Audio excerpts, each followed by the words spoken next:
And starting up in 3, 2, 1. Welcome back to the Comic Book Bullies with Nerd is a New Bully. I'm your host, Leroy, a.k.a. the podcaster who laughs, with my co-host. This is Eli the Juggalo.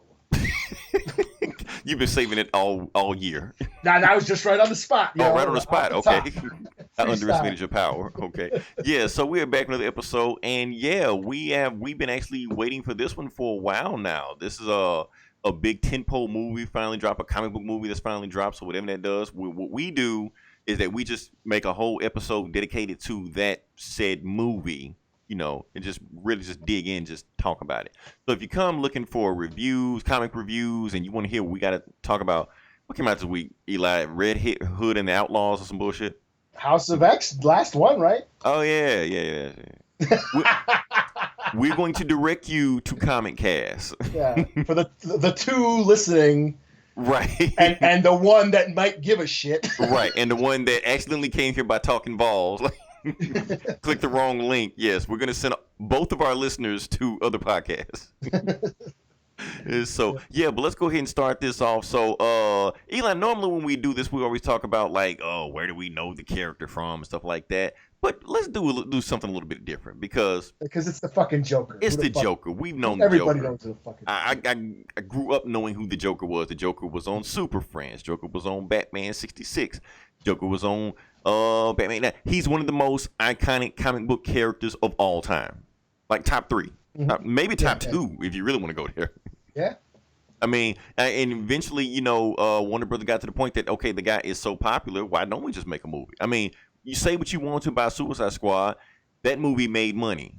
And mostly it probably made money because Joker's face was plastered all over the trailer more than it was in the actual movie. People just wanted to see, even though it was a shitty version of Joker, people don't care. They just want Joker, Yeah. So let's back this up to Batman 89. We're saying, this is the first Joker movie. Is it, though? Because we did a commentary on Batman 89, and even that one was really a Joker movie with Batman kind of like as a side character. Yeah, because Tim Burton was more interested in the villains. Right. The same thing with Penguin in the next movie and stuff like that. But yeah, the Joker was highly prominent in the first Batman movie. Dark Knight, he was a villain. He's playing like a terrorist. Stuff like that. And but now we have this new take on the Joker, which we're going to talk about in a second. But the reason we want to do something different about where do we know this character from, because a lot of people are confused. Eli, I've been getting people know that I do a podcast. Well, some people do, and they keep asking me questions about this movie, especially when they've been advertising and hyping it up as much. Like they want to know, like, is this the definitive origin of the Joker? I'm like, no, not. No. Like they really just stuck Joker's name on another movie. That's really what they did. Yeah. We can talk about that all day long. Like, is this the definitive? Worst thing, there is no definitive origin of the Joker.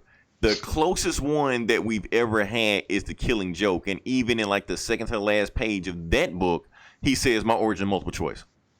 Even I don't remember how it became. The same way Heath Ledger was given a different origin every time somebody asked him the question. Yeah. So we've never had a definitive origin. This movie wants to give us one. And that's why I was into, like, I don't know, should this movie even exist? Is this going to be this year's Venom? A movie we didn't ask for. They just want to crank out a villain movie, just to test the waters and see what happens and see what the crowd reacts to it. Like, Venom was, I don't care, it was whatever. Made a shit ton of money. But this year we actually have, let's actually back up to actually what the concept of this movie was. Because, like I said, at first Martin Scorsese was executive producer of this movie. He was supposed to be the one making this movie. But he actually dropped out of the movie because he wanted to make Irishman. And that's when he handed the reins over to Hangover alum Todd Phillips. That's the weirdest thing I ever heard. Old school road trip, those classic movies. So let him make a supervillain crime drama, because that's obviously the best choice. So yeah, so here we are now with a Joker movie, and Eli, should I read off the box office? If you like. I'm getting ahead of myself. Oh, don't worry, we are recording. I checked. I got the numbers. Fucked up last time, and not fucking up this time. But. Well, while I'm putting the numbers, let's filibuster for a second. Eli, give it to me. What is the number one movie of the week? I'm sure it was the Joker. I heard it's breaking all kinds of records. Yeah, it's breaking all kind of records. The funny thing is, last year Venom broke all those records. Okay. So now Joker is breaking all of Venom's records. Okay. So it's the highest grossing October opening of all time, which is at 93 million. 93,500,000, something like that. We don't know That's pretty good. That's pretty good. That's damn good. That is actually tied with Justice League's opening weekend. Okay. Yeah. So we have a movie of one of Batman's villains where Batman doesn't even appear in, is doing the same numbers with like half the budget of a Justice League movie. This is the world we live in now. And so it's crazy. Keep going down the list. Number 2, we have Abominable. Say that 5 times fast. Number 3, it's losing steam. Downton Abbey. Oh damn. Yeah, Eli, I'm almost willing to go see that movie. I want to know what the hype is all about. Isn't it just rich folks in England or something? That's all it is. Back in is it like an old time movie like or something? Victorian era or some shit. Yeah. I don't know. It might be now. I don't know. I've never been to England. They might do this shit now. I don't know. It wasn't a James Bond movie. I don't know. It's tea time. Right. Number 4, we have Hustler, the J-Lo movie. Number 5, It Chapter 2. We have number 6, Ad Astra, the Brad Pitt movie. Number 7, Judy. Number 8, Rambo: Last Blood, which seems to be falling all the way down. It's still there. Yeah. Number 9, War. Now, War is an interesting movie. War is actually an Indian movie. Is it? Yeah. And it's was migrated or whatever over here. One of them Bollywood movies or something? Not really a Bollywood. I didn't see but yeah, from that era. But it's not a Bollywood. I don't think they like shoot people and start dancing in between it, But something like that, But it's one of those movies that broke out over here and actually doing pretty good. So okay, pretty cool. And number 10, Good Boys. So it's still hanging in. Damn, that's still in the top 10. That's still in the top 10. And that's another thing, because one of the themes of the movie that we're going to talk about later on is comedy dead? Because, Todd Phillips, came out and said, he doesn't want to do another Hangover 4 or Old School 2, anything like that, because of woke culture or cancel culture, because they're killing off comedy movies. Now, people got upset about everything he said. But even before he said that, like 2 or 3 weeks ago, even on this show, we asked the question: are comedy movies dead? Yeah. Because for the most part, they don't make money anymore. Now, Good Boys is making money, but other than Good Boys, you can't really think of it just a mainstream comedy that's just making movies. I mean, just making money. Yeah, I mean, people bitch about like stand-up specials now. Exactly. Dave Chappelle. That's another thing he was talking about. Like, he actually made an example of Dave Chappelle, because Dave Chappelle is pretty much doing the exact same stand-up he was doing last decade. Now, this decade, everybody wants to cancel him. Yeah. It's not that he changed. If you laughed at Dave Chappelle's comedy, well, then you must like Trump. You cis. Yeah. You cisphobic. Yeah. So that's all this shit we're hearing now. So this culture is changing where you have to be careful what you say. I mean, think about it. At the Oscars, we didn't even have a host for the Oscars because of cancel culture. Like, nobody even wanted to step in and do a host of the culture because they didn't want, some of their old tweets to be dug up or some of their old stand-up material getting dug up or anything like that. And Todd Phillips not the only person to say this stuff. Dave Chappelle's not the only person to say this stuff. Everybody's, comedy god. Jerry Seinfeld said this shit. Yeah. Chris Rock doesn't do colleges anymore. He quit doing colleges because of that. Right. So it's not something he just said out of a bubble. He's not saying unpopular opinion. He's saying the same stuff other more successful popular comedians have said. They said the same thing. Yeah. And so, but he's the one that's getting in trouble for it. Yeah, because he said it. Because he said it, right. Yeah. And then you have the woke community coming down on him because that's the internet group think. They all band together and jump on a viral campaign for a few days, and because it's the internet mob mentality that we live in. Yep. Then we move on to the next outrage. Yeah. And so like now Martin Scorsese. Yeah, now he's it's time to cancel him now. I was trying to avoid the Martin Scorsese thing. Oh, I'm all about, like, if I didn't see the Joker movie and I almost didn't, I was totally down to like go on. And that's why I Tackle wanted that you to say it so we could avoid it. But since we're going to bring it up, since you brought it up, and the thing is, talking about this Joker movie, if we're going to do a deep dive into it, we can't ignore Martin Scorsese because his Yeah. DNA is all over this movie. Yes. Even though yes. they say he dropped that executive producer, but it's all in there. Now, as far as Martin Scorsese, like I said, we know what he said. He said that he hasn't seen comic book movies. He doesn't take them seriously. They're not real cinema. They're He theme said he park tried. rides. If you read the quote, said he tried, right? but he couldn't get into it. And he's like, that's not cinema. And that's what set off the shitstorm of, comic book nerds losing their shit, over arguing whether or not the MCU are considered cinema. And Right, and I'm one of those, triggered nerds that, he pissed off. Obviously, you saw that when I didn't get pissed off. I thought it was funny because, like, I agree to a certain extent, but I also just think it was funny because I think, for me, the Marvel movies have some of the best cinematic scenes. Like, you cannot watch that end game when the motherfuckers come through all that battle and not feel shivers. Like, oh my God, that was just cinematic gold to me. You know what I'm saying? Right. So yeah, they're full of these great cinematic moments, but I get what he's saying that, he's an old man. You said it yourself. You brought your ma to see Endgame and she didn't know what the fuck was going on. True. You know what I mean? What's funny about Endgame? I'd hate to do the sidebar, but I was talking to my mom the other day, and she was like, "They're making a Black Panther 2. Didn't he die in one of those movies?"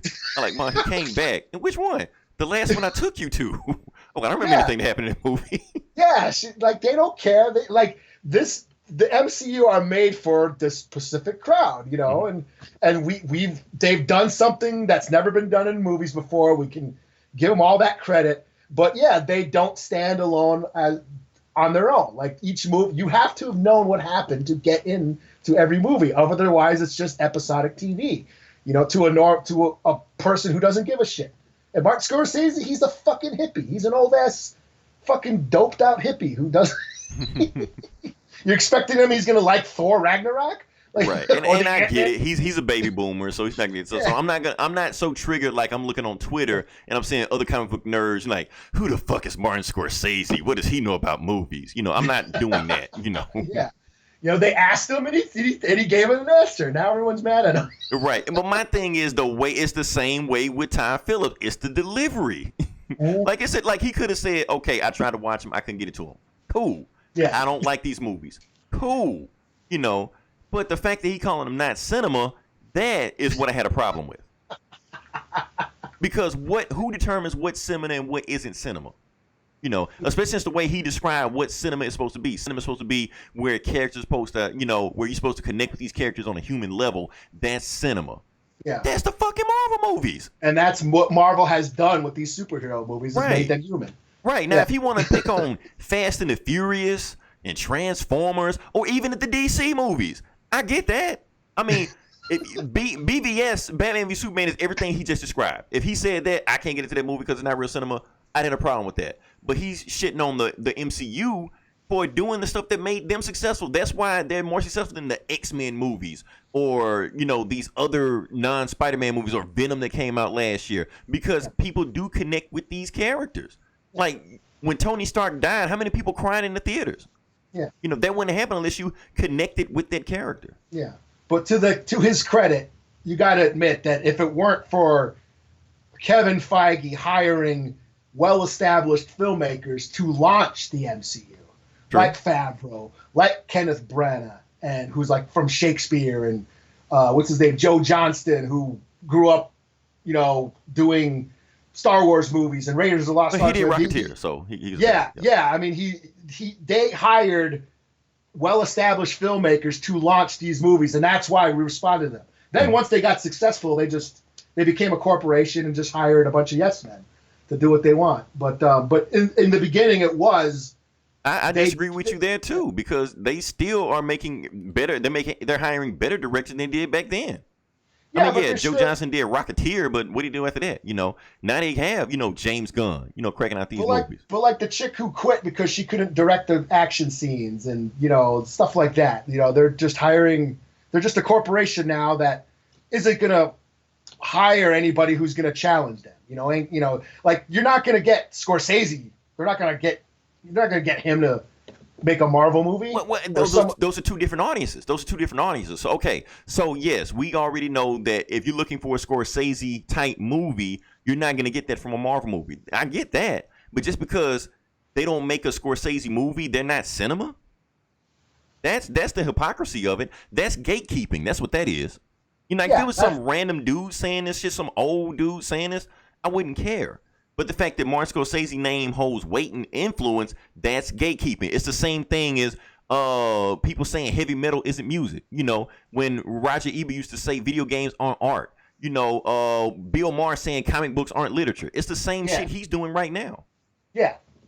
Yeah. And that's what I agree. He's an old man who doesn't like this. I said it myself. He's a baby boomer. So, his opinion is going to be that. So, like I said, until these old fuckers die off, they're going to keep having the same old opinion. I mean, Steven Spielberg got, said the shit about Netflix, and then everyone, like Netflix movies aren't movies, or whatever, shouldn't be nominated for Oscars or whatever. That I kind of agree with, but that's a whole nother op. Can we actually talk about the movie now? Sure. Because I knew the Scorsese bullshit was going to come up. Let's get this shit out the way. Move on from that. But like I said, talking about this movie, we got to talk about Scorsese also. The reason we got to talk about Scorsese because his movie is all over. I mean, his DNA is all over this movie. Now, people keep saying this movie isn't like the comic. If you go to this movie and you're expecting a comic book version of the Joker, you're going to be disappointed. He's not, spraying people with laughing gas. He has no joy buzzers. He's not throwing whoopee cushions. He didn't have a clown car. None of that shit is in the movie. This is a completely different interpretation of the movie. Matter of fact, Todd Phillips, when he first, approached DC with this movie, he wanted to put it in his own studio or a different label called DC Black. He was like, let's make a label called DC Black, which like Elseworld adult-oriented movies. They would do that. They didn't do that, but they ended up making the DC Black, comics of that stuff. But what we're looking at here, even though Scorsese is an executive producer, but this movie is like a mashup or even a mixtape of Scorsese classic movies. So you have Taxi Driver, and you have The King of Comedy. Now, of course, Taxi Driver was a bigger movie, classic. Robert De Niro starred in that. You have a lesser-known movie called The King of Comedy, which Robert De Niro also starred in that. Didn't quite make as much money, but basically, if you watch those movies, it's whole scenes ripped from like plot lines. Like the plot of this is pretty much, tit for tat like The King of Comedy. Yeah. Like it's right down to me. There's even scenes taken right out of it from King of Comedy. It's a mashup of Taxi Driver and King of Comedy. That's basically what it is. That's basically what it is. Both Scorsese movies, and that's what they were trying to do. So this is why I say, Eli, that this movie was a Trojan horse. The reason I say this movie was a Trojan horse because let's say, and I was watching Taxi Driver and The King of Comedy, this week, and I was thinking like, wow, what if they made a remake of these movies? What would that be like? And I already know what that would be like. If they made a remake of Taxi Driver or they made a remake of The King of Comedy, nobody would see it. No, I said that months ago. I say there's no way. And we were talking about Kubrick on Geek Savs. Like, there's no way movies like The Shining or Taxi Driver could get made nowadays. Like, you can't make Taxi Driver now unless you put the Joker in it.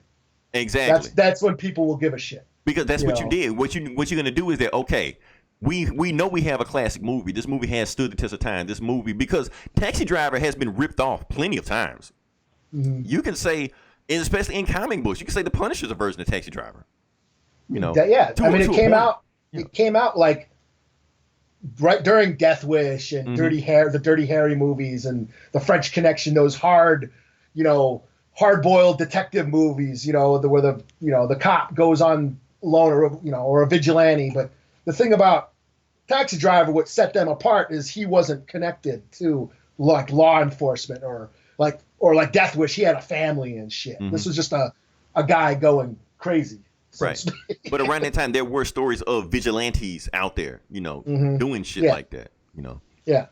But that's the thing that, we're seeing these movies, like we're seeing Scorsese, but if they remade these movies today, We know they're classic movies, but we wouldn't see them or they wouldn't get any kind of publicity because it'd be just another movie because people aren't seeing anything unless it's people. They don't even get people's attention unless it's attached to a comic book property.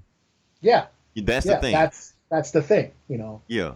So that's why I say this movie was a Trojan That's one of the things I think Scorsese was getting at too. It's like, nobody gives a shit about like regular movies unless, you have to, feed into this corporate machine of what makes money, and what makes money is comic book movies. And yeah, I mean, I agree that, I think this movie will open like the younger generation's eyes to a different kind of movie. I think because this movie exists, I think it'll show like, oh, movies can be about character studies. They don't have to be these big bombastic blockbusters, which they're used to.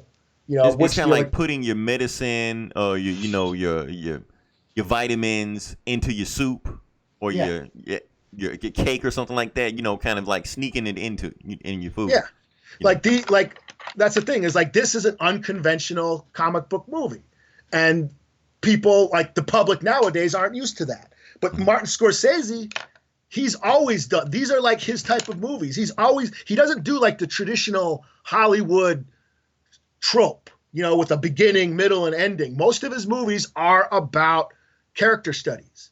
There's no big conflict and resolution at the like. My favorite movie is Goodfellas, and that's just the life, 3 decades of in the mob. There's no like, okay, he there's a middle conflict and at the end he saves the day. No, it's just random moments throughout the years of this guy being a gangster. There's really no resolution at the end, which like what people are used to. We're used to the introduction, the confrontation, and then at the end it resolves itself. That's like the 3-act structure of all these Hollywood movies that everyone's used to. And Scorsese's never done that.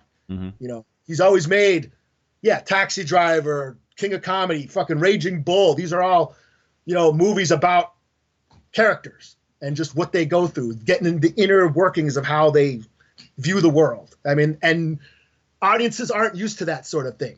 They need things spoon-fed. And I think this movie will open their eyes. Like, no, these type of movies exist and have always existed. They've always existed. Like they still exist now. We just ignore them. Yeah, nobody goes and sees them. Like I said, no one will go see Taxi Driver now unless you put the Joker in it. Right. And that's why it's made a bunch of money. Right. And whoever idea that was, honestly, it's genius. It is. Yeah. Like we know when people are not going to see the we remade Death Wish. No one gave a shit. No one gave a shit. But make that same movie with the Punisher in it. Yeah. Yeah. It'll sell like gangbusters. Yeah. The same that's what it was. Fucking movie, And that's what the Punisher was. That's all the Punisher was. He was Death Wish. So that's what you're gonna start seeing. Hopefully that's the lesson. I hope that's not the lesson, but maybe that is the lesson that people learn because I think if you do $90 million in a week in October in a weekend, this is a game changer. People are gonna look at it differently about how they need to approach these movies. What do we need to do to make money? I mean, James Gunn, he did it. He like Guardians of the Galaxy. That's Reservoir Dogs. That's Goodfellas. Yeah. In space. In space. And, Well, I was gonna say like the Dirty Dozen or something like that. Those the ragtag bunch Magnificent of Seven, criminals, whatever you want to call it. Criminals that come together to do a job or whatever. Those heist movies. Yeah. It's an age-old story. They just keep retelling over and over again, but it's all about presentation. Yeah, I mean, fucking Winter Soldier. That's All the President's Men with Captain America. With Robert Redford in it. Yeah, you know what I'm saying? He was in it. That's right. Right. Yeah. A political thriller. You just threw Captain America in it. And so they know what they're doing with these movies. They know they have these classic stories because nobody's seen Taxi Driver. Like nobody's alive. Yeah, it's sad. Because that's like one of my all-time favorite movies. Right. And you know what's really fucked up? Like everybody's freaking out over Joker right now, but Taxi Driver was like more shocking, more violent. Yeah. Then that movie came out 43 years ago. It's like y'all pissed off. Y'all are triggered by Joker? Like what do you think would happen when you watch that movie? Yeah. I mean I bought a green army jacket back in high school because of that movie. And now I'm thinking back when I saw it, when I saw Taxi Driver, and you can see that so many movies and mediums have ripped off that movie. Yeah. Like even Frank Miller in Batman Year One. Yeah, that's essentially what he was doing. I mean, the voice that when he does it with Daredevil. Yep. His Daredevil comics, he's basically Travis Bickle writing in his diary. That inner voice, Marv in Sin City and Dark Knight, Gordon in Dark Knight, that inner voice in his head is just Travis Bickles. So, but let's get back on track. So, like I said, Scorsese's DNA is all over this movie. But let's talk about some things that the movie's actually talking about. Well, first off, do you want to give like a quick review of it? I know we should probably said that earlier, but you just want to give a quick review of it? I guess. You want me to go first? Yeah, you go first. Just give us a simple one, then we'll dig deeper into it later on. But just like your first thoughts, kind of give an idea of what we think about this movie before we go deeper into it. Okay, sure. I guess my initial reaction, I thought it was Okay. I thought it was okay. Like I said, I appreciate what they're doing. I like the fact that this type of comic book movie exists. That, like you said, it is a Trojan horse. It will probably open today's comic book nerds and today's, the younger generation into other forms of cinema, like Martin Scorsese, even if they're not triggered and pissed off at him. Like they canceled. Yeah, if they don't cancel him, like maybe they will check out some of his older stuff and appreciate what he was doing. And not, and not judge him by his art. And oh my God, he made all these fucked up movies. The motherfucker was a hippie, right? I mean, he made all these rock and roll documentaries too. And Martin Scorsese's known for like 3 fucking movies, but he's made like 30 of them. Right. But I guess my main thing is because I'm such a Martin Scorsese fan, and I love Goodfellas and movies like Taxi Driver and shit. Like when you hear a cover song, and they go, oh, that was a pretty good job. Or what's that band, those little kids that sound like Led Zeppelin? What are they called? Greta Van Fleet or whatever? Or something? Yes. But you basically saying like if you hear a song and Jay-Z does a sample of it. So. Yeah, I was like, oh, that's kind of cool. Or these kids that sound like Led Zeppelin, they're doing a pretty good job. But in the end, you just kind of want to go listen to Led Zeppelin. Right. And that's kind of what I saw. I was like, okay, yeah, this is Taxi Driver and King of Comedy with the Joker in it. That's kind of cool, but you know what? I would just rather go watch the original movies. That's kind of how I felt about this. Like he's hitting all those beats, and like you said, scene for scenes are just totally right into this movie. He's taking scenes right out of those 2 movies and putting it into the Joker. And I'm like, yeah, I recognize that. But like I said, I'm such a fan. Like I can see the influence, but because of that, I was like, it's okay. There were a couple of scenes that I thought were great, and at one point, I think halfway through, they totally got me because I was kind of like ho hum for like the first half of the movie, but when they sort of dropped this twist, I was like, oh shit, they really got me. I won't get into spoilers yet, but I was like, wow, okay, now you got me. Now this movie. So about the second halfway through the movie, then you unfolded your arms, Yeah, I was like, okay, now this movie has its own identity. You know what I'm saying? And I was along for the ride. And then they kind of lost me at the end. At least they had you for a little while. So. They had me for a little bit, and then I was like, okay. But it was what I thought it was going to be. Because I was never that turned on by the trailers. I saw the trailers. I'm like, I don't know about that. I would rather I want the comic book version of the Joker. I like my Batman larger than life. I like the Burton Batman movies. I like the animated series. You know what I mean? I like, Gotham being this other world fantasy realm. I like that. That's the appeal to me. And the thing with this movie and like the Nolan movies is they're so based in reality that once you do that, once you base Batman into reality, it all kind of falls apart. And we talked about this. If Batman existed in real life, Bruce Wayne would do a lot more. with Right. his Well, money. we hope we would. Yeah. Yeah, then beating the shit out of, poor folk in the hood. We talked about this. So when you put the reality restraints on Batman, the myth kind of just breaks down and isn't that much fun. Mm-hmm. And that's what this movie was. It wasn't a lot. It was a bummer to watch. Yeah. But I think that was the point. Yeah. Well, yeah, they wanted to bum you out, and that's what I thought. I was like, well, I'm not interested in seeing a depressing version of the Joker. And that's what I got. So because of that, I'm like, okay, it's about what I thought. I thought it was okay. So Okay, cool. All right, you got to slap a score on it. 3 out of 5. Cool. Okay. It's funny because for all the hype that this movie's been getting, 8-minute standing ovations and it's winning all these awards, stuff like that. Yeah. I'm looking at the Rotten Tomatoes score right now. The movie is actually pretty divisive. Like, even when I go online right now, the movie's pretty divisive. Like, some people love it, some people, whatever. Yeah, I don't see why it got a standing ovation. 8-minute standing. I don't do anything for 8 minutes. I'm sorry. Yeah. Ladies, I'm sorry. I'm just letting you know that now.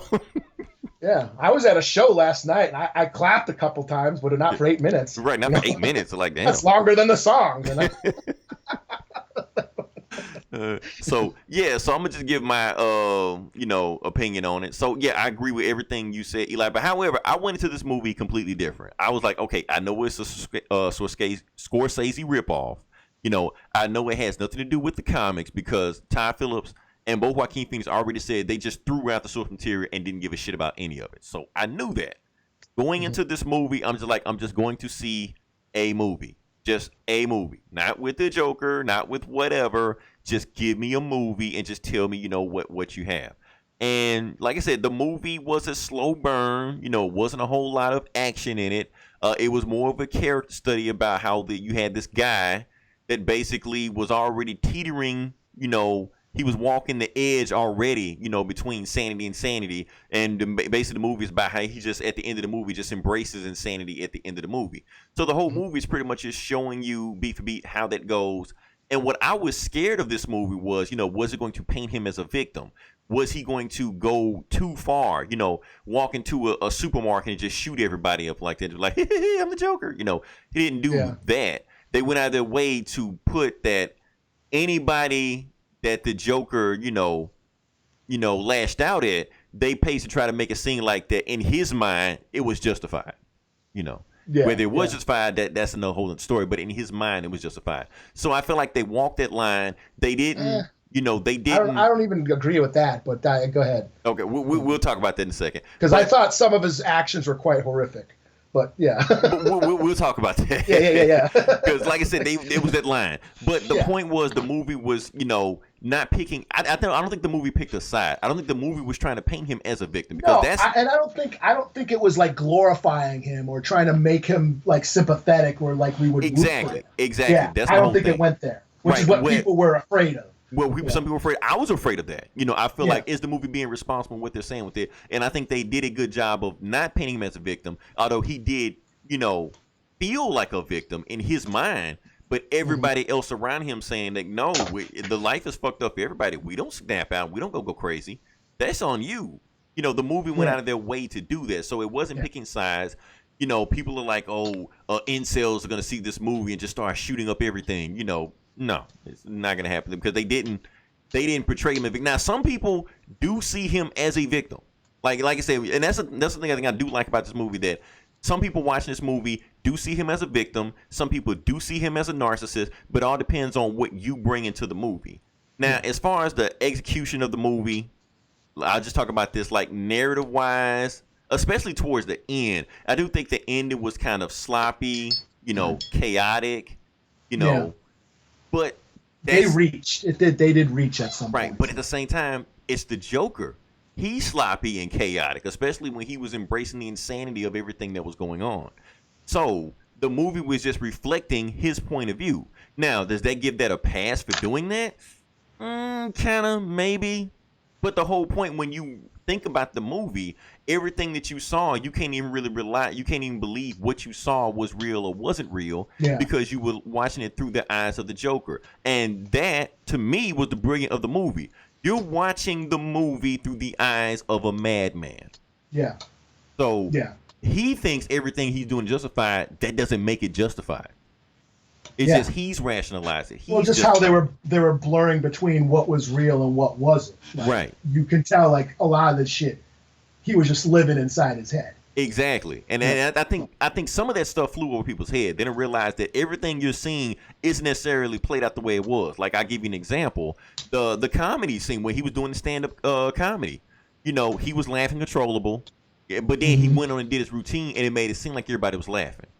And then the music. I mean, spoilers, but no one's laughing. But then all of a sudden, that music starts playing. Right. And that's all like the fantasy sort of takes over, and in his mind he's making everybody's laughing, and he's putting on this great performance, but that's just all in his head. And I liked how they basically, whenever the music would take over, okay, this motherfucker's crazy. Right, You know? He's in his head, right. Yeah. And that's the thing, the movie wasn't trying to make you sympathetic of him. The movie was basically saying he's pathetic. Yeah. And I'm fine with that, So all my fears of this movie was alleviated when I actually watched the movie instead of people just freaking out and just making all these, provocative headlines or clickbait to get people to pay attention, The movie made sure they walked the line and see what's going on. And I think at the end of the day, that's the brilliance of the movie. Now, yes, the movie was sloppy. This is a Scorsese. This was a Scorsese fanboy making a movie. I'm okay with that. Yeah. But at the end of the day, people are talking about this movie. The movie did stick with you. This isn't Hobbs and Shaw. I walk out like, that's cool, and forgot everything that happened when I got back to my car. People are talking about this movie. It's raising a conversation about, mental health, about gun violence, about things like that. It's bringing conversations that we're scared to talk about. Like, the shit happens in real life, we ignore it. But it happens in a comic book movie, we address it. Yeah, you hear all these news stories. Motherfucker got kicked out of a theater in New York because he was laughing during one of the violent scenes and shit, or something like that. And like a bunch of people in California fled the theater because something shit went down. I'm seeing all kind of shit like and this actually really did happen. They actually had signs on some doors in the movie theater saying that no adult is allowed in to see the Joker movie by themselves. You basically got a sign, no incels allowed. Yeah, I mean, this is like shit you heard like in the 70s, like people fainting during The Exorcist and all that shit back in like the 70s, and all that, that type of shit. So I mean, but like I said, the same thing happened doing Taxi Driver. People were afraid that movie was going to have people go out and start shooting people. Yeah, I remember the movie Falling Down with Michael Douglas. We forgot about Falling Down. That's what a lot of people are saying. Like, people don't remember Taxi Driver, but they remember Falling Down. Yeah, which is the same thing. Yeah, that was controversial. People freaked out about that, because that was mass shootings, and that wasn't as common back then. So, but yeah, no, go ahead. Oh yeah, that's pretty much all I had. What do you got? What's your score? Okay, my score is weird. Okay, I'm gonna give it a 4.3. Okay. I know I usually give it like a 4 or 4.5. Like, I got to give it a 4.3. It's better than this is the best DC movie they've made this decade, in my opinion. Better than Shazam and Wonder Woman, and even better than Justice League. So it's their best movie, and I feel like if they stay on this track and just they're doing a good thing. I want to make sure that I hope that this movie stays a one shot. And that's what they were saying at first. We're just going to do one movie, get in. Because that's what Joaquin Phoenix, he was up for the role of Bruce Banner as the Hulk at first. He was up for Doctor Strange, but he didn't want to sign those Marvel contracts. He didn't want to do a whole bunch of movies. He's like, I'll do this Joker movie as a one shot and be done with it. And that's it. But then they're looking at the box office numbers on the weekend, and now they're doing interviews, and, now they kind of, I don't know, I might want to come back, that easy paycheck. Because the thing is, Joaquin Phoenix is an awesome actor, but this weekend, he just became a movie star. So that's different. People talking about Oscar, stuff like that. And that's another thing about it. Like, the movie is messy, everything like that, but his performance was great. Yeah, I mean, he's a great actor. He cared to perform. People want to argue about whether he was better than Heath Ledger, Jack Nicholson, or whatever like that. We shouldn't worry about that because... Did he win? I know he was not nominated for Walk the Line, but did he win? I don't think he won. I don't think he's ever won an Oscar. I think he's been nominated 3 times. Yeah, I know he was nominated, but I don't know if I know. But I think Reese, I saw a Reese report on that. Witherspoon, I think won, but Yeah, I she don't think won. he. Yeah, for supporting. Yeah, but I don't think he won. No. So so that's the thing about it. So honestly, I think he's a shoe-in unless there's just some performance I haven't seen before. Maybe that Indian movie War. Maybe it's just Wild Out just did some shit. But honestly, as far as I'm concerned, I think he's a runaway with it. But you know how the Oscars are with comic book movies. Yeah, Black Panther won, and yeah, Shape of Water won. But there's no black people or fish monsters in this movie. It's a movie about a white dude that shoots people. Yeah. So I don't know if that, if they want to reward a movie like that. The critics are already doing their best to trash this movie to begin with. Yeah. I don't know. Yeah, it's whatever. I mean, whatever. And another thing about this movie that, okay, yes, he's crazy. Arthur is crazy to begin with. Joker is really crazy to begin with. But the movie did do a good job of making him relatable. I feel like they did. Yeah. I mean, he's got the basic things that make you relate to a person. He's got a shitty job. Got to make you relate to him. This is a human side, the humanities, the Joker with humanity.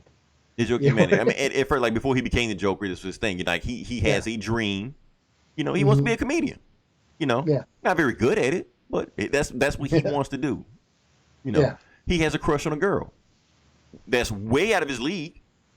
But that's what he wants, So these are the things he wants to happen. So when you put those 3 things together, I'm like, I hope this guy makes it. I hope, he gets what he wants, But this is going to happen. This movie. And that's the thing. Like, is this story a tragedy or is it a comedy? I know he said that in the middle of the movie, but we got to think about it, Because let's just jump right to the end of the movie with spoilers. Eli, did he get everything he wanted? No, I not think yet. he did. I mean, he got his. I mean, he created whatever, but I mean, at the end, are you talking about the very end, or are you talking about what he did? That's right, because like 3 different movies at the end. 3 different endings. Let's get into spoilers. Let's talk about. Yeah. So what happens is he wants to. Yeah, the Joker or Arthur wants to be this comedian. Mm-hmm. There's a talk show host played by Robert De Niro. He's like the Tonight Show or whatever, and he wants to get on that show and perform. Basically, king of comedy. Yeah, basically the king of comedy. That's where the king of comedy scenes. Right. And there's those scenes where he's imagined himself on the show, where he plays he's playing the show on TV, and then he sits on his couch and pretends like he's being interviewed. That's like right out of King of Comedy. Mm-hmm. So he longs to do that. In the end, he finally gets a chance to be on the show after he's done all this fucked up shit. Right. So he gets on the show and then admits that he killed some people. And admitting his crime was also taken from King of Comedy also. Yeah. And then he ends up, spoilers, he ends up shooting the host on live TV. Mm-hmm. And there was already riots that had triggered. There was already a bunch of riots that had been triggered already. And we got to back up and actually explain why the riots happened also, because that's because that was murky. I thought it was a little murky, where I felt like they really needed to show more of that, because they kind of just like, okay. I agree with you. You. It wasn't, because that was a very important part of the movie, and I feel like they kind of flew through that part. Yeah, they kind of so. But it was very important to the plot, because basically what they're saying, they said at the very beginning of the movie that they were on the garbage people were on a strike, because the government wasn't getting paid anything like that. So they were just throwing trash just in the street.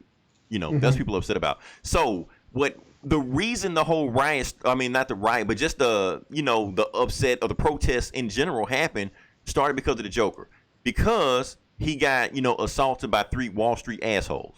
Yeah. They all work for Wayne Enterprises. So when he shot them, people had more sympathy for them than the victims they were beating up. Mm-hmm. And even Thomas Wayne came on the TV, said, "Oh, they just shot my employees because they're jealous of them. And anybody that can't, pull their own self by their own bootstraps and get to where those guys were, they're just a bunch of clowns." When he said that, that's when all was set up. You can say that to I guess when Hillary called everybody deplorables or whatever. Yeah. Yeah. It kind of reminded me of that. But that's basically how it felt like, okay, if you're gonna treat us like clowns, then we're gonna act like clowns. Yeah. And that's where like they sort of, well, so three rich guys got shot on the subway. Fuck them. Right. Like everybody in the hood were like, who cares? Yeah. It's the same thing Heath Ledger said in the old movies, like a gangbanger gets shot, no one cares. But one little mayor, everyone loses their minds. The same thing that happened. So that's what starts this sort of protest movement against Wayne Enterprises, and because he wants to run for mayor and all that shit. And that's where it starts. But they don't. And he already said, since he already called the underclass clowns, he doesn't care about the underclass. So that's why they're protesting against him. And that's why they're protesting. That's why they're starting to put on clown masks and stuff and protest and shit. And that's what that.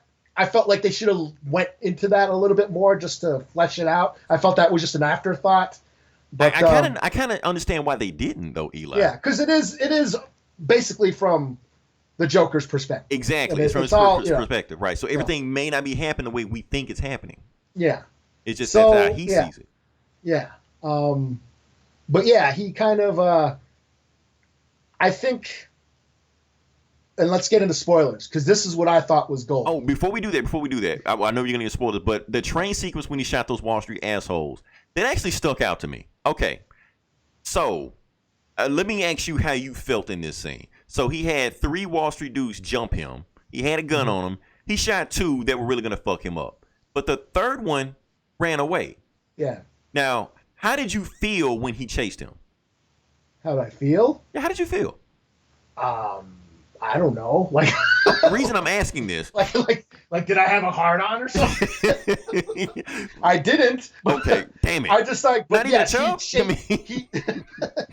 he chased him down and killed him. So that was a conscious decision on him. Where like the first 2 were self-defense. Right. The last one was no. Now he's straight up murder. Right, but how did we as an audience feel about that? I'm even asking myself that question and asking the listeners that. Like when he was chasing a guy that no longer posed a threat to him, did we want him to kill that unarmed guy? Did we, or did we like, what, leave that guy alone? You already got these other guys. What would have happened if that other guy would have got away? Would we have felt, bad about like, oh man, he got away? Or did we want the Joker to empty a clip in him? Well, I don't think I wanted him, but I just expected him to. Because I felt like I was trying to feel in the energy of the crowd. Like the crowd wanted him to catch that guy, and to empty the clip in him. So at that point, are we becoming just as sociopathic as the Joker in that one scene? Can we understand where he's coming from? That's the question of violence in art. Right. Why that has always been a question. Right. This isn't John Wick with 3, assassins coming at him, in a train, and he's fighting these guys off. These guys are unarmed. One guy poses no threat to him whatsoever. He goes from prey to predator. But at the same time, I feel like even me, I did have a hard on Eli the whole time. At least like a chub, Like, get those motherfuckers. Right. And then I had to catch myself at the like, why did I want him to shoot down this unarmed guy? At the end of the day, because the guy posed no threat to him. I understand the other 2 guys, but this other guy, if he ran away, that's on them. But no, he wants to make sure everybody dies. And then that's when I guess the first time he feels like he becomes a Joker, because it's the first time anybody ever noticed him, wearing clown makeup. Before the clown makeup, he was invisible. Yeah, I don't know. I guess I didn't read too much.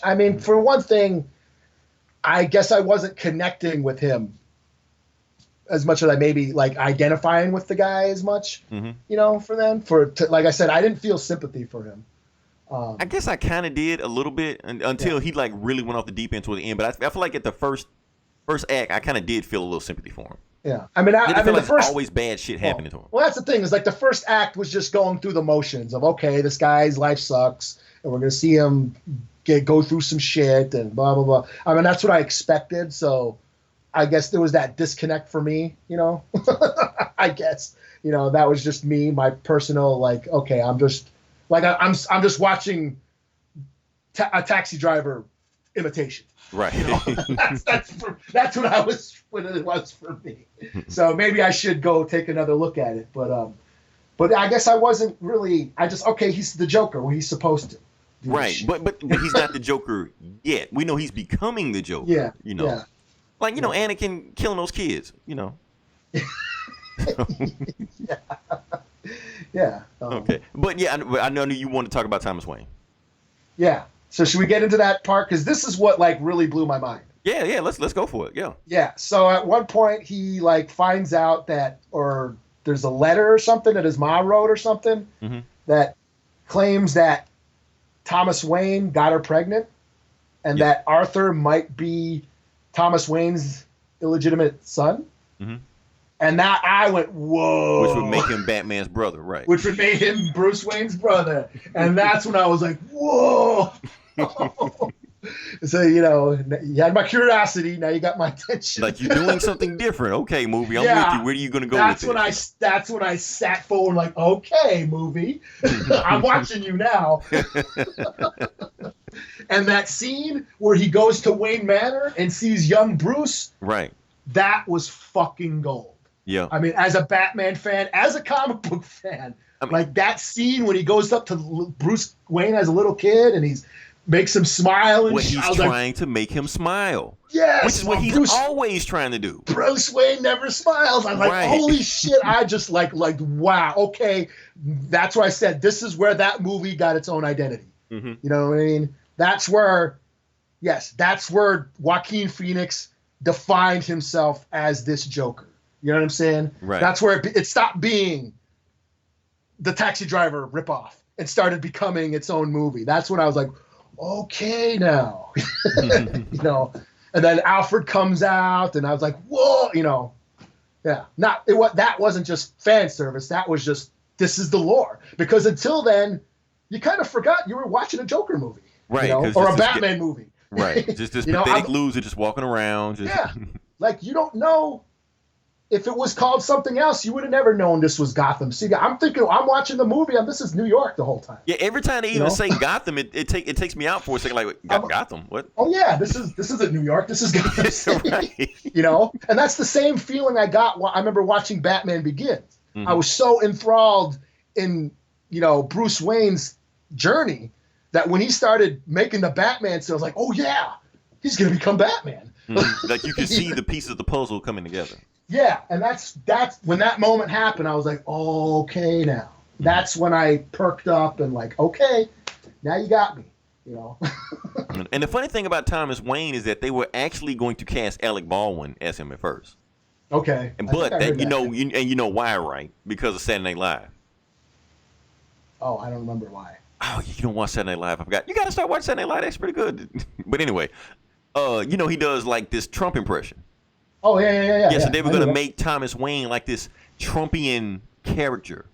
That's why I kind of got that. Yeah. I kind of got that feel from that Thomas Wayne was kind of like a Trump-esque character. Yeah, which is a different take, on Thomas Wayne. Yeah, I mean Thomas Wayne's an asshole in this. And you know what? But Eli, we read comics. They've been treating Thomas Wayne like an asshole for a while now. Yeah. I mean, he's the bad guy in the comics now. Yeah, he's bad Batman. Right. And on top of that, I mean, there's even one variation of the origin where they said Thomas Wayne used to be a mob doctor. Okay. Like, when the mob used to, get shot, stuff like that, they didn't want to be on the books, so they went to Thomas Wayne. He was a direct guy. However, they knew he knew too much, and so Joe Chill wasn't a random mugger in the alley. He was actually a hired assassin. Mm-hmm. So that's one way about it, basically to shut up Thomas Wayne and basically like kill the whole family, but he just couldn't find himself to kill the boy, Mm-hmm. Or something like that. But basically, always a simple nugget that maybe Thomas Wayne isn't this, this figure that Bruce thinks he is. Yeah. He is maybe this asshole. Yeah. So yeah, when that scene happens, when we find out that maybe he might be, Bruce Wayne's brother. Mm-hmm. Then he kind of like, what the hell? And then he asks his mom. His mom ends up having a stroke. And then he finds out that his mom was actually committed to Arkham. Right. And that he was adopted. And that just shatters his world. Because he thought somebody might have loved him, or he might be destined for greater than this shithole life he's in right now. Yeah. They were like, nah, he's actually even worse than what he thought he was. Yeah. And it turns out that her boyfriend abused him, and that's what gave him some sort of head trauma, and that's why he's got this laughing condition. Yeah, because he laughed through the pain. Like whenever traumatic situation going, whenever he feels nervous or angry or scared, he starts laughing. Yeah, and it was like this condition, but it was because he had some sort of head trauma from a little kid. And so this triggers him, and this is what I thought was quite disturbing, as he goes and visits his mom in the hospital. Right. And then kills her. Right. Because the thing is, the boyfriend abusing him, he blocked that out. Yeah. He doesn't even remember that stuff happening. Yeah. And that she was adopted and all that shit, or he adopted her, or what? Right. You know what I mean? But here's the thing, Eli, or was he? Because there's some other information that was thrown out there also that makes it ambiguous. Okay. Now, when he goes back to his own place, he pulls out an old picture of his mom. She looking like sexy and shit like that. And on the back of it, it reads, "I love your smile, ... TW." Oh, really? Yeah. So they had a relationship. But how deep the relationship, we don't know. It wasn't confirmed. Yeah. So Thomas Wayne, one thing we do know that's always consistent in every single, Batman lore, Thomas Wayne is a high profile doctor. He probably runs Arkham Asylum. He could have had that paperwork forged. Yeah, he could have. To do a cover up, because he's rich. He didn't want this stuff getting out there that he got the housekeeper pregnant, and got the illegitimate son, that's got mental illness, mental problems. He wants nothing to do with him, even if it is his son. So, but the thing is, at that point when Joker sees that, when Arthur sees that, he just like at that point he no longer cares. He doesn't care whether or not they're telling the truth or not. He crumbles up the picture and throws it in the trash. Yeah, but there was that scene when he goes to Arkham and he's talking to the file clerk. Right. And he's trying to get the file on his mom, and she goes, "Oh, well, she had this kid, and blah, blah, blah, blah, blah." And he goes, "Wait a second, you're her son?" And then he's got this horrified look of what had happened to that. He knows what had happened to this kid. Right. He's like, "Holy shit, this kid's probably fucked up." Because he has information we don't have yet. Yeah, and that was another good scene. I thought it was like, wow, what had happened to him? Yeah, shout out to Paperboy from Atlanta. Yeah, get your money. Yeah. So that's when the movie sort of, and then another thing that like really creeped me out is when you find out that the chick he had a crush on, none of that shit happened. None of it happened. It was all in his head the whole time. It was Fight Club. I was like, holy shit! And I don't understand why I didn't catch. I don't know why it caught me off guard. I should have paid it because the signs were there the whole time. Yeah, like when they revealed that, that's when I think I got a shiver down my spine. Yeah.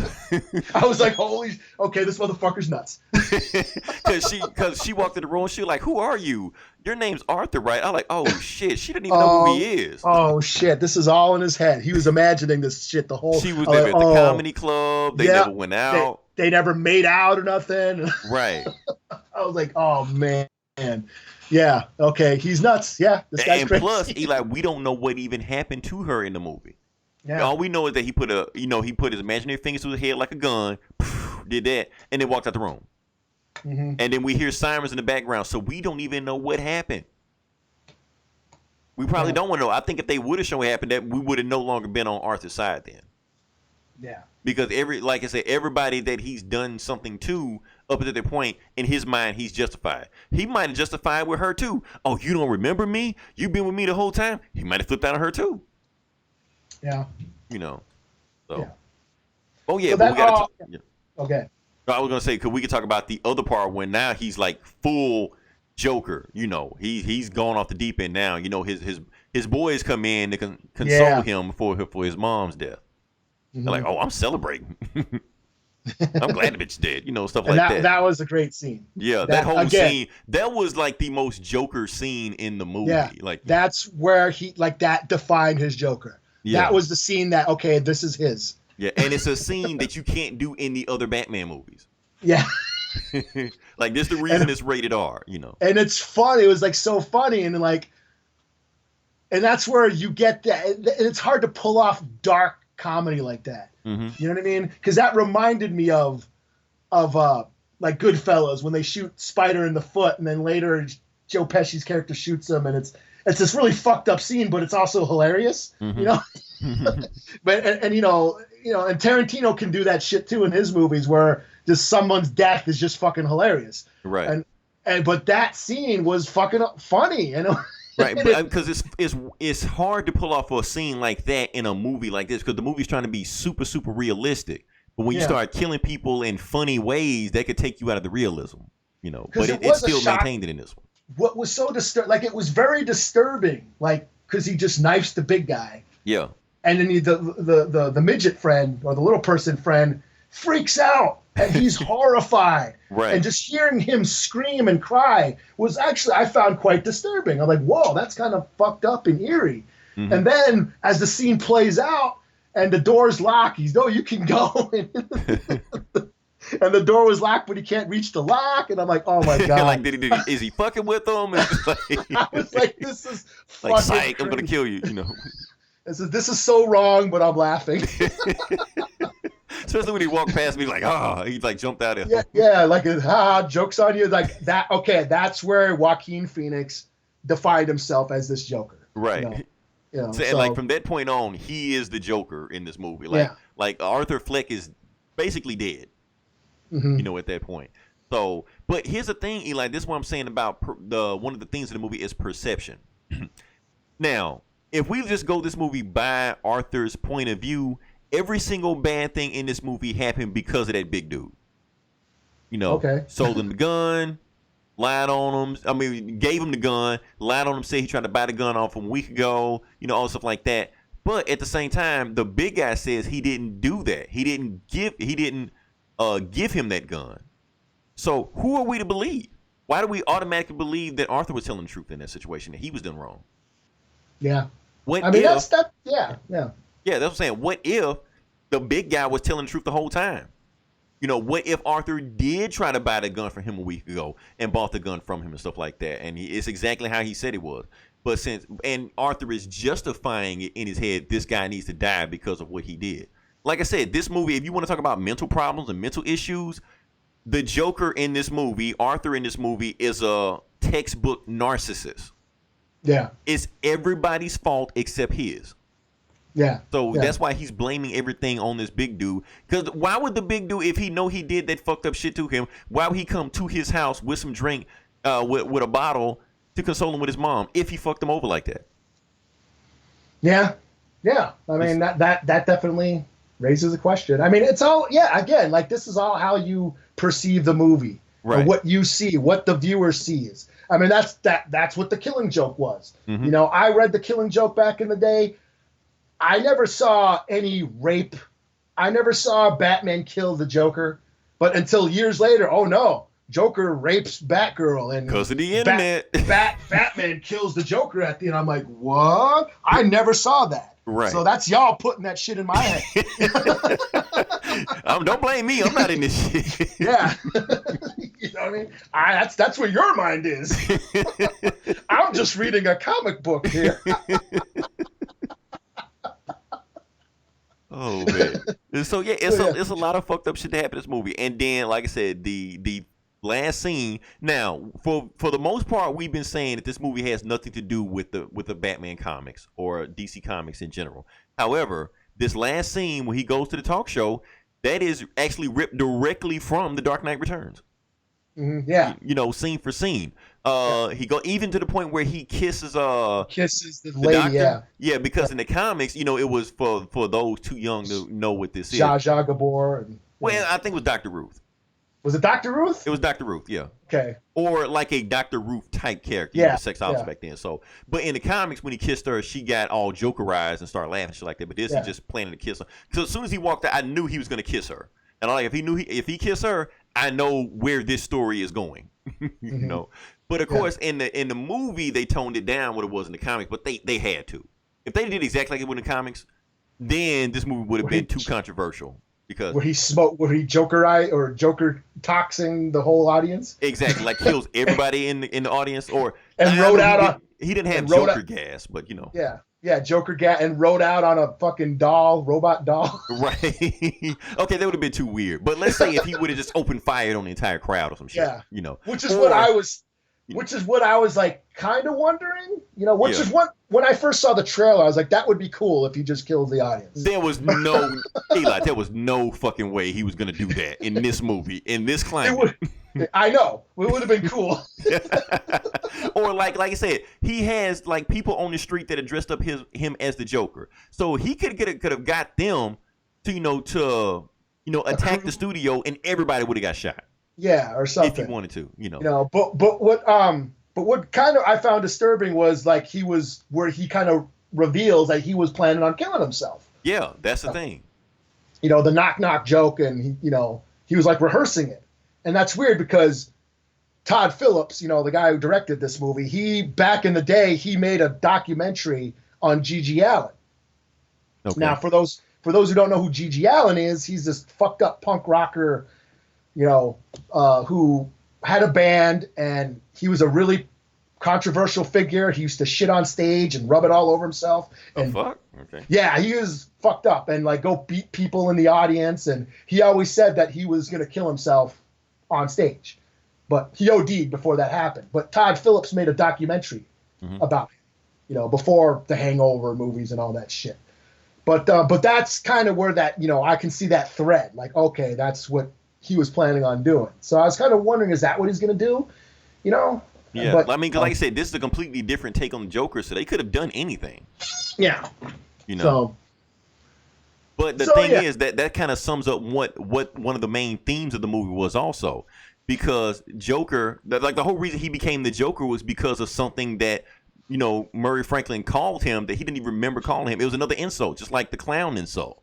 Yeah. You call me a Joker, you don't think anything about me. I'm gonna own that name.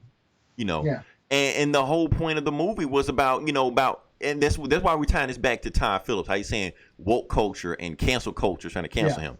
Because at the end of the movie, basically, the whole point is that Joker is not funny. That's the whole point. But at the same time, he doesn't find the shit that other people find funny either. Yeah. So he's telling these fucked up jokes, doing this fucked up shit. He thinks killing people is funny. That's him. But people think making fun of him and his mental illness is funny. You're like, okay, y'all don't find the shit I think is funny. I don't find the shit y'all think is funny either. Well, it's a definite comment on what is perceived acceptable in this day and age. Because and that's the thing. Yeah. He goes out on stage in the clown makeup. You have Mark Maron's character who's like, hey, man, you can't go out on stage wearing a clown mask. We got all these riots going on, and the people are dressed up in clown masks and blah, blah, blah, blah, blah. And, these cops got killed or whatever. And, you can't go out on stage with the clown makeup and because people are going to get pissed off. It's like that. Yeah, you can't, trying to, rein back art or censor art because it might, people might get offended. Right. That was another way to look at it. Like, let's take Joker for a comedian. He's just doing what he does. However, every action he takes, people are politicizing it. Yeah. The clowns on the street, Mark Maron, like you said, everybody's politicizing every action he's taking. He's just doing something. Yeah. But that's really the world we live in now. There's no method yet to what he's doing. He's just mad. Right. He's just crazy. But we're making it bigger than what it is. Yeah. And that's where the movie, the very ending, that talk show scene lost me. And I knew that was going to happen. I knew what was going. It's just the delivery where the Joker just sort of rants, goes on that rant. And it's just this sort of whiny crybaby rant. And they're just having that exchange. It was just a Facebook thread to me. I agree with you. I felt like that rant. I mean, because I was like, okay, the whole movie is supposed to sum up its point in this rant. Bring it home. And I don't feel like it brought it home. No, it just basically, it just told us how to feel, I felt. Right. Like, we already know how he felt. We already know his frustrations and how miserable he was and all his struggles and all the shit he went through. We know all that because that's what we just sat through for the last 2 hours. We don't need to have him explain it to us. That's where I was like, okay, now the movie's trying to tell us how to feel, trying to tell us how to think, trying to give us the answer at the end. It's like, we don't need that. We could figure that out on his own. I just felt that, he was just kind of whining at the end. Like I said, it was like an argument on the internet between Arthur and Robert De Niro's character. They're just kind of going back and forth. Like I said, like an argument on the internet. Mm-hmm. You know, this, and what about this, and blah, blah, blah, blah, you know. And that's where I'm like, okay, now I kind of like, That's where I kind of felt the movie kind of lost its steam, you know, and the rest was this whatever. Yeah, the rest was then the city just finally, you know, broke down in violence, you know. Chaos. And he was reveling in it, you know. Yeah. That's why I said at the end of the movie, he got what he wanted. The city is tearing itself apart in his name, you know, because he's a narcissist because, why does he want to tell jokes? Why does he want to be a comedian? One, because he wants to be famous. He wants to be recognized. That's really all he wants. And at the end of the movie, that's what he got. Yeah. So a lot of these sociopath mass murderers, that's why they do a lot of this shit, to get famous, to get, you know, known, recognized, like that. And then, like I said, we also got to talk about this also, because of the violence he started and he created, it ended up killing the Waynes. Yeah. And that was another thing I was just like, that was just fan service, I felt. You know. It's like we had to go there. Like, they didn't need to do that. But I guess they're doing it. Hey, well, I mean, nerds. because you got to think about it. Thomas Wayne is an asshole also. So if we're telling this through Joker's point of view, you know, Thomas Wayne should, you know, get it just like Robert De Niro got it.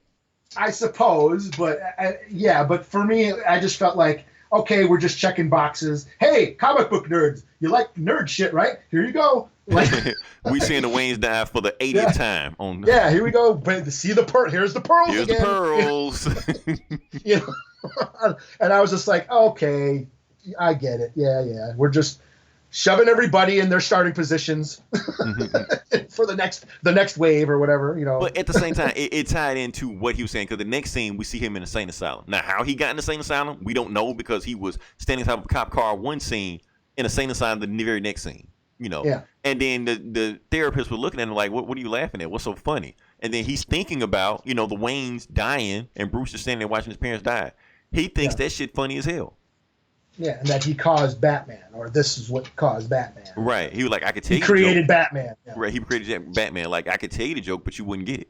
You know, because like I said, the whole movie's about that what he finds funny isn't the same thing we find funny, and it's vice versa. Just like when he was in the comedy club, he was taking notes. He was always laughing at the wrong shit.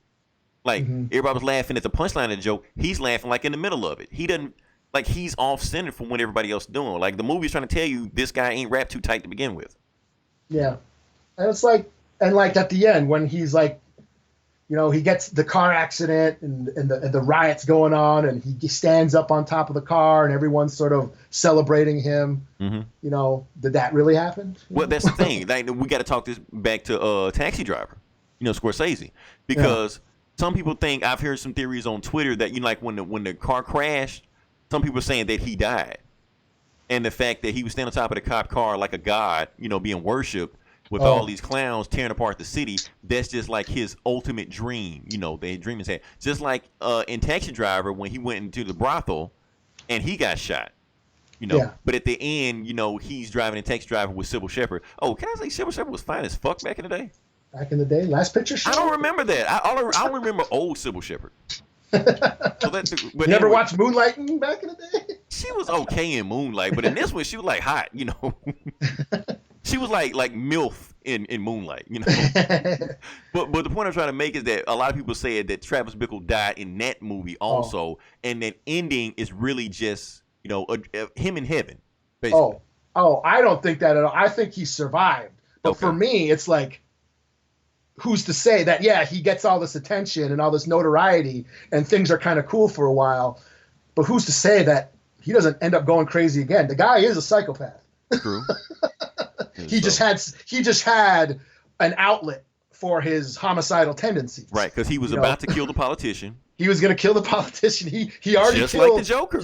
He was a Vietnam vet. He killed in Vietnam. He killed that robber who was robbing the store. He was already on this violent path, and he buys all these guns, and then he just had, you know, he had something to focus his anger on through the pimps and the pushers, and Jodie Foster and all that shit. Right, because going after a politician, that's too tough. He has too much security.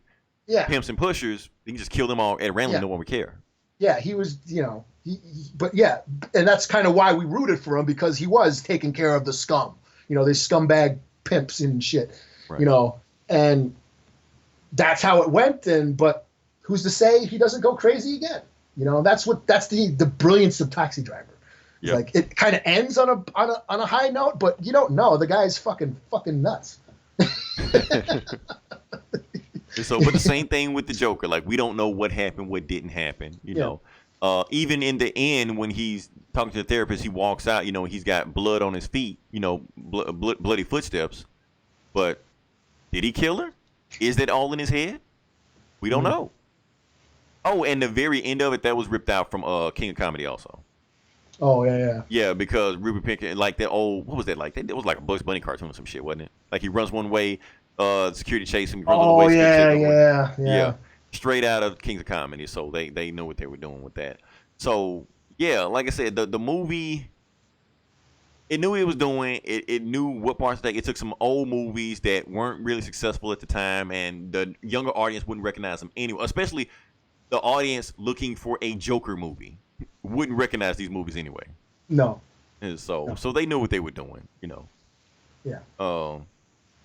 Overall, like I said, it's a bunch of breakdown, but it was a good discussion because the movie is bringing up topics, and it's gonna bring up more topics as it goes along, especially since now that everybody has seen the movie. Because before we just had critics seeing the movie, and they were pretty much painting the narrative however they wanted to. Now, like I said, looking at Rotten Tomatoes, the critics hate this movie because they think it's gonna incite all of this violence and whatever. So they're trying to trash this movie, you know. But that's the thing. If you tell somebody don't do something, they're going to go do it. Don't see this movie. Don't see the movie. You're going to get shot. Well, I got to go see the movie now.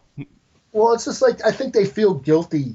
People, you know, you're not allowed, like, it just poses the question. Are we allowed to laugh at controversial jokes? Are we allowed to be entertained by violence? And if so, does that make us shitty people and all this shit? And that's what they get self-conscious about entertainment, you know? And it's like, art doesn't cause... Like they did it with Dave Chappelle. Did you see the Rotten Tomatoes score on Dave Chappelle?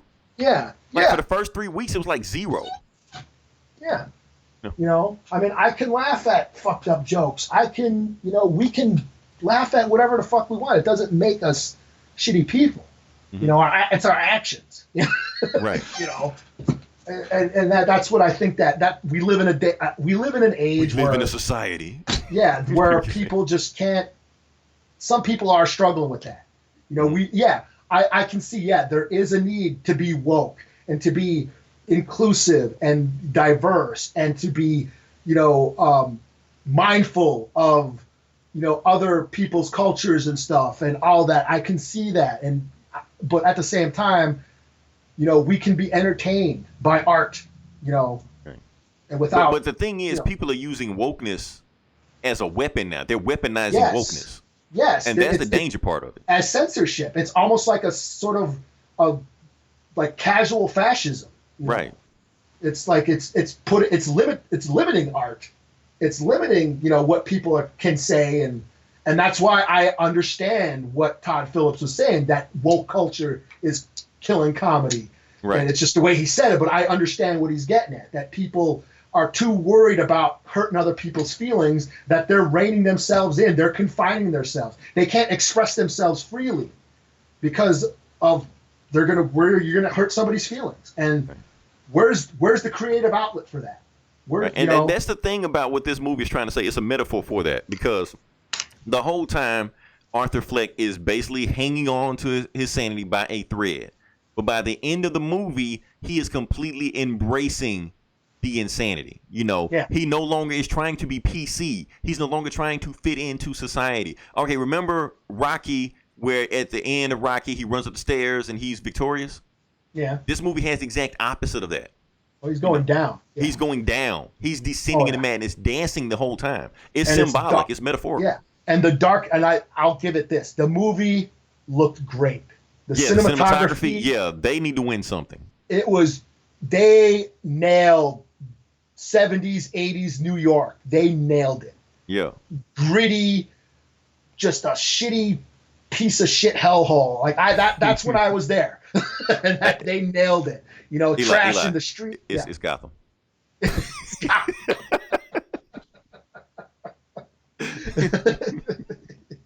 Yeah, I mean, like, it looked great. You know, the set pieces, they nailed the time period, they nailed the look, and they nailed that Godfather lighting where it was so much shadows. It was the movie was literally dark. Yeah. You know? And one thing I will say about this movie also, like people saying it's not a superhero movie or it doesn't follow in superhero tropes, I beg to differ. I think the movie actually does follow the blueprint of a superhero movie, just in a fucked up way. For instance, he's a normal dude in the movie. He puts on a mask, but technically it's clown makeup, but he still puts on a mask. You know, he even has superpowers in the movie because putting on the mask inspires madness in other people around him. That's a superpower. But he even uses a superpower one time because when you got the two cops and they chase after him in the train, he doesn't do anything to those cops.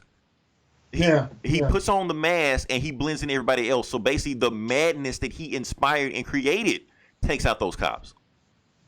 So he has a superpower, but he's reluctant to do this. He's like, maybe I shouldn't do this, maybe I shouldn't do it. But at the end of the movie, he fully embraces the other identity, which every superhero movie ever has done. That's the scene when he descends into madness, descend down the stairs. So the movie actually does follow superhero tropes. It is a superhero movie. It's a different way. And that's the thing that made me so, uncomfortable about this movie. Because the Joker is a madman. He's a sociopath. But there's usually somebody to stop him. At the end of the movie, there's nobody to stop him. He gets everything he wants. Yeah. And that's the thing. Like, if he's the protagonist of this movie, who is the antagonist? Well, I think the world, I guess. It would, like, his mom was one. I mean, yeah. The cops were, I mean, yeah, it was just the situations. I mean, that's the thing is that's where it kind of follows the Scorsese formula, where there's no clear third act structure. Right. There's no resolution or denouement at the end. It's just, this is a character study. Yeah. This is just a guy descending into madness. Yeah. And it's kind of like we used to do in the 80s where we used to glorify like serial killers like Ted Bundy. Like we made Ted Bundy a celebrity. Yeah. We used to have movies and TV series and miniseries and used to have like whatever 80s heartthrob at the time playing him. It's kind of the same thing in this. We're glorifying him. We're looking at it through his point of view. Like who was the bad guy in Ted Bundy miniseries? And that's what I'm saying. Like movies like Monster, the serial killer, the woman's Eileen, what's her name? Right. The serial killer that Charlize Theron played. That's what kind of reminded me of you're watching a serial killer, the making of a serial killer. Yeah, that's exactly what it is. So it's not a clear-cut answer who's the antagonist of this. Yeah, So, I mean, like I said, overall I thought it was okay. I did like some parts of it. I think I liked it better than you did. Yeah, I think you did. but that's okay. That's okay. Because like I said, we're looking at Twitter, social media, Rotten Tomatoes. This movie is divisive. People have different feelings about it, which even coming out of this movie, I kind of felt like that was going to happen because people didn't clap at the end of this movie. People were like, yay. People just stand like, what the fuck did I just watch?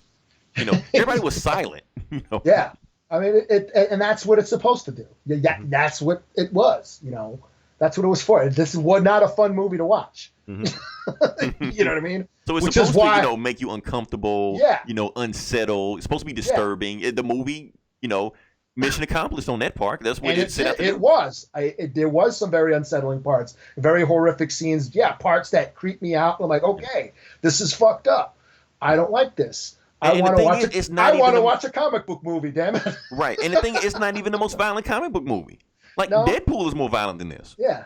And that's cartoony violence. This is more based in reality. True. and that's my thing. I mean, for me, I want to see the fantasy. I love the beginning scene in fucking Justice League. I don't give a shit. I like fucking watching Batman versus a parademon. I thought that was awesome. I don't give a fuck. I like that shit.